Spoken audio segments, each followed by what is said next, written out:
바로 이 6개월치의 생활비 범위가 확장될 수 있다는 입법 예고안이 2024년 3월 26일에 나왔습니다. 만약에 이번 입법 예고안에 따라서 법률이 개정이 된다면 여러분, 오늘은 개인 파산을 진행하고 계시거나 고려하고 계신 분들에게 희소식이 될 수 있는 따끈따끈한 최신 정보를 가져왔는데요. 혹시 면제재산이라고 들어보셨나요? 면제재산, 영상에서도 제가 몇 번 설명드렸는데요. 단어 그대로 해석해 주셔도 될 것 같습니다. 바로 채무자의 재산에서 요러요러한 내용은 면제해주겠다, 즉 빼주겠다라는 뜻입니다. 개인회생과 개인 파산에서 말하는 면제재산에는 기본적으로 압류할 수 없는 채권, 그러니까 월급 중의 일부, 보험 환급금 중 일부, 또 그 다음에 임차보증금 중 일부 뭐 이런 식으로 압류가 금지된 채권들이 있고요. 그리고 채무자 회생법에서 규정하고 있는 채무자의 생활에 필요한 6개월간의 최소한의 생활비가 있는데요. 바로 이 6개월치의 생활비 범위가 확장될 수 있다는 입법 예고안이 2024년 3월 26일에 나왔습니다. 기존 법에서 규정하고 있는 6개월간의 생계비는 최대 1,110만 원이었습니다. 이 돈은 민사집행법에서 정해준 월 185만 원이라는 금액에다가 6개월을 곱해서 나온 금액인데요. 사실 이 6개월간 이 금액으로 월세도 내고 공과금도 내고 통신비, 기타 등등 이걸 다 사용하다 보면 하루에 한 끼 먹는 것도 사실 쉽지가 않을 겁니다. 심지어 요즘 같은 물가 수준에서는 더욱 힘들죠. 왜냐면은 가족 구성원이 몇 명이든지 간에 무조건 185만 원이거든요. 그래서 최근 법무부에서도 현재 규정하고 있는 6개월간의 생계비가 최근의 물가 변동 등이나 경제 상황을 반영하는 데 좀 한계가 있어 보이니까 이걸 좀 상향을 해서 물가 수준에 맞는 최소한의 생계를 보장하겠다는 취지로 법률을 개정하는 것으로 보입니다.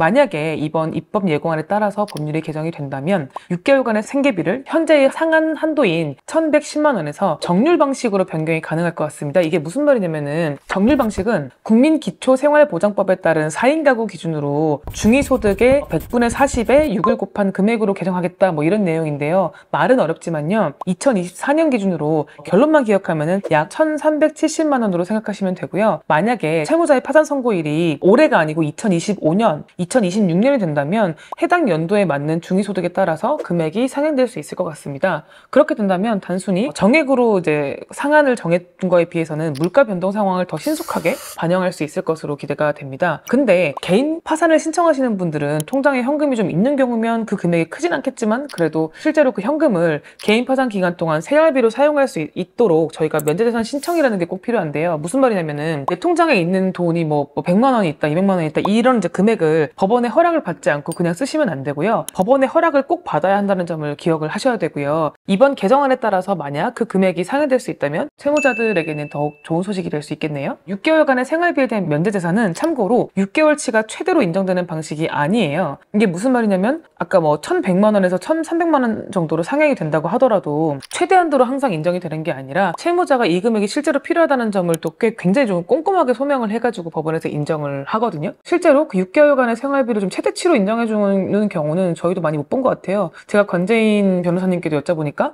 거의 뭐 손에 꼽는다고 하더라고요. 그래도 뭐 어쨌든 한도가 늘어나는 것 자체는 당연히 의미가 있고 저희가 또 최선을 다해서 면제재산을 최대한 많이 받을 수 있도록 노력을 해드릴 테니까요. 저희 사무실에서 일을 어떻게 하는지는 다들 알고 계시잖아요.